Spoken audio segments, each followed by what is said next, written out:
Olá, pessoal, tudo bem? Eu sou a Ana, a gente já se apresentou previamente, e hoje eu fiquei responsável por conversar com vocês e relembrar alguns pontos importantes a respeito da farmacologia dos anti-histamínicos, tá bem? A gente vai começar com o conceito. O que é a histamina? A histamina é uma amina biogênica que está presente em praticamente todos os tecidos do nosso organismo, mas principalmente a gente vai destacar que ela está presente em tecidos expostos ao exterior, como, por exemplo, a pele, a mucosa brônquica e a mucosa intestinal. A produção dessa histamina ela vai acontecer em 4 locais, que são nos mastócitos, que estão presentes nos nossos tecidos, nos basófilos, que estão presentes na nossa corrente sanguínea, e também nas células similares enterocromafins, presentes na nossa mucosa gástrica, e células do sistema nervoso central. Com relação ao armazenamento dessa histamina, a gente pode classificar ela de 2 maneiras, que é de renovação lenta e de renovação rápida.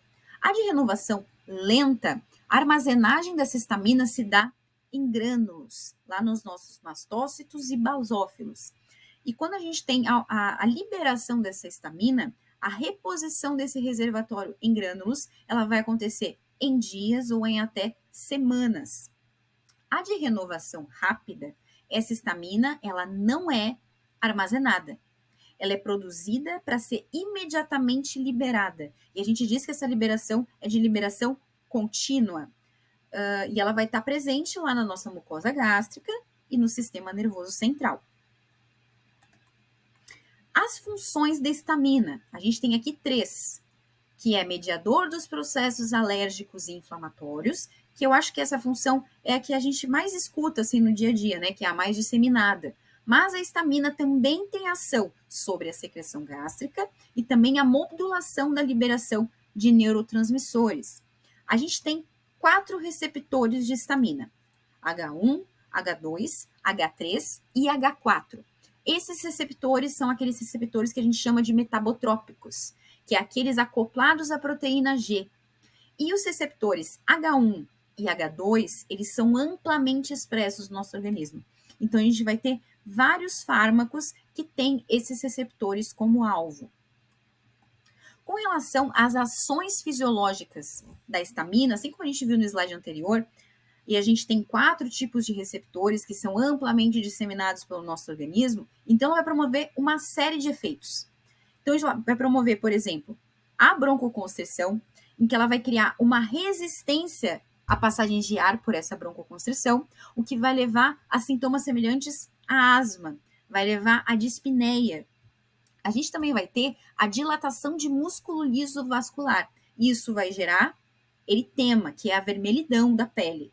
A gente também tem ação sobre o endotélio, que faz com que a gente haja contração e separação das células endoteliais. Isso vai fazer com que haja um extravasamento de líquido para o interstício, gerando o edema. A gente também tem ação, a histamina também tem ação sensibilizando as terminações nervosas, gerando então o prurido, que é a coceira, e também dor. E ela também tem ação aumentando a secreção do ácido gástrico e também age como neurotransmissor. Olhando esse quadro aqui, sobre as ações fisiológicas, a gente já pode aproveitar e falar um pouco sobre a questão do choque anafilático. O que é o choque anafilático? Acho que todo mundo já ouviu falar, né, nesse termo. A anafilaxia, ela é uma reação imunológica sistêmica exagerada. É quando tem uma distribuição sistêmica de um agente alergênico e que vão estimular os meus mastócitos e os meus basófilos a liberarem quantidades maciças de histamina. Isso vai causar uma vasodilatação sistêmica que vai levar a uma hipotensão grave, porque se eu tenho o mesmo volume de sangue circulante, porém ele está circulando num volume maior, eu vou ter uma pressão menor também. Então, isso vai gerar uma hipotensão grave. Também vai ter broncoconstrição e também edema de epiglote. E isso vai gerar no paciente um quadro de dispneia, um quadro de dificuldade de respirar. Então, o choque anafilático, ele é uma situação potencialmente fatal. E ela pode acontecer, por exemplo, pela administração de antibióticos. Existem pessoas que são alérgicas à penicilina. Pode acontecer por uma picada de inseto, pode acontecer por alguns alimentos também, que todo mundo conhece, o caso do camarão, né? Conversar agora sobre a fisiopatologia da reação alérgica. É importante que a gente lembre que a manifestação da reação alérgica ela vai acontecer em 2 etapas. E eu preciso de pelo menos 2 exposições a um agente alergênico, em que a primeira vez que eu sou exposto, eu faço a sensibilização dos mastócitos, e em uma segunda exposição é que eu vou ter a manifestação da reação alérgica em si. E eu trouxe aqui uma imagem, que é essa que está na aula disponibilizada pela professora, eu só trouxe aqui alguns comentários. O que vai acontecer? Num primeiro contato com uma molécula alergênica, ela vai permear ali a superfície epitelial das nossas mucosas, vai ser transportada pela circulação. O contato dela com linfócitos B vai fazer a produção de anticorpos do tipo IgE. Esse IgE ele vai se ligar na superfície dos receptores dos mastócitos. E a partir disso, quando eu formo essa ligação do IgE com a superfície do mastócito, é que eu digo que esse mastócito está sensibilizado. Ele vai ter ali um complexo, que é essa ligação, que a gente chama de complexo IgE-Fc. O que é esse Fc? Na superfície do mastócito, a gente tem um receptor. Esse receptor ele é dividido em subunidades. A subunidade que vai se ligar ao IgE é essa subunidade Fc. Por isso que a gente chama de complexo Fc. Então, o mastócito sensibilizado, ele possui na sua superfície esse complexo IgE-Fc. Em um segundo contato com esse potencial alergeno, o que vai acontecer? Esse complexo vai reconhecer esse alérgeno e vai se ligar a ele. Quando ele se liga no receptor, a gente vai ter a degranulação desses mastócitos, liberando a histamina. É importante que a gente lembre que a liberação desses grânulos, ela não é dependente da resposta imune humoral. O que é a resposta imune humoral? É aquela resposta imune que é mediada por anticorpos.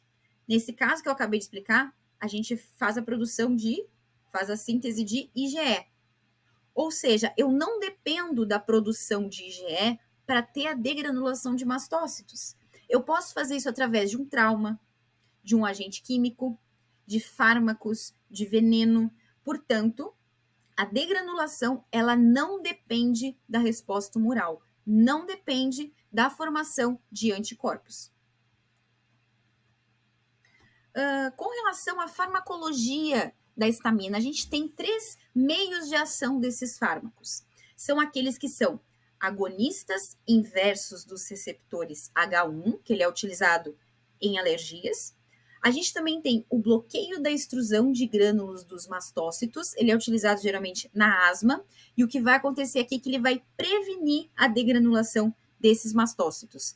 E a gente também tem os neutralizantes funcional do efeito da histamina. Ele é utilizado em situações graves, como choque anafilático, e vai ter administração de adrenalina, porque a adrenalina promove a broncodilatação e a vasoconstrição, que são efeitos contrários àqueles que a histamina promove. A histamina promove broncoconstrição e vasodilatação. Portanto, a adrenalina vai ser administrada para reverter esse quadro que a histamina produz. Para a gente conversar a respeito dos antihistamínicos, é importante que a gente entenda o modelo dos 2 estados do receptor. O que isso quer dizer?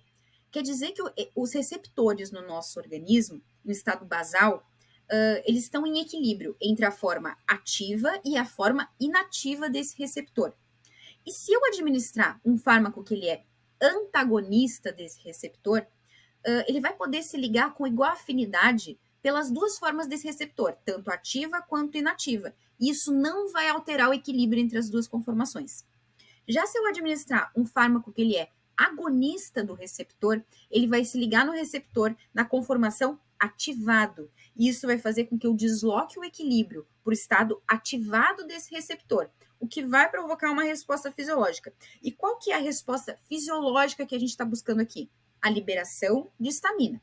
Se eu administrar um agonista inverso do receptor, que é o caso dos antihistamínicos aqui, na primeira opção, o que vai acontecer? Ele vai se ligar no receptor na conformação inativa. Isso vai deslocar o equilíbrio para o estado inativo. Isso vai diminuir a resposta fisiológica. E nesse caso, essa diminuição é a supressão da liberação de histamina. Os antihistamínicos H1, a gente vai ter eles de primeira geração e de segunda geração. Aqueles que são de primeira geração são fármacos um pouco mais antigos e que eles têm a capacidade de ultrapassarem a barreira hematoencefálica, justamente porque eles são neutros no pH fisiológico. Isso vai levar com que a gente tenha um efeito sedativo, um efeito de sonolência quando a gente administra esses fármacos. E além disso, eles são menos seletivos para o receptor H1. Isso vai fazer com que a gente tenha efeitos adversos quando a gente administra esse antihistamínico. Por quê? Porque ele vai agir em outros receptores, em alfa-adrenérgicos, em colinérgicos, em serotoninérgicos. Já os fármacos de segunda geração, eles não atravessam a barreira hematoencefálica.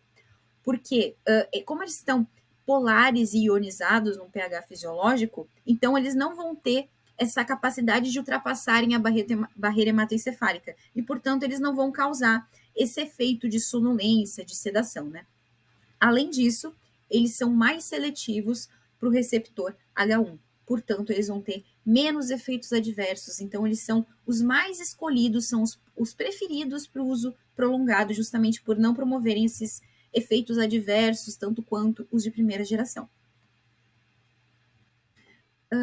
Quais são os usos terapêuticos dos antihistamínicos H1?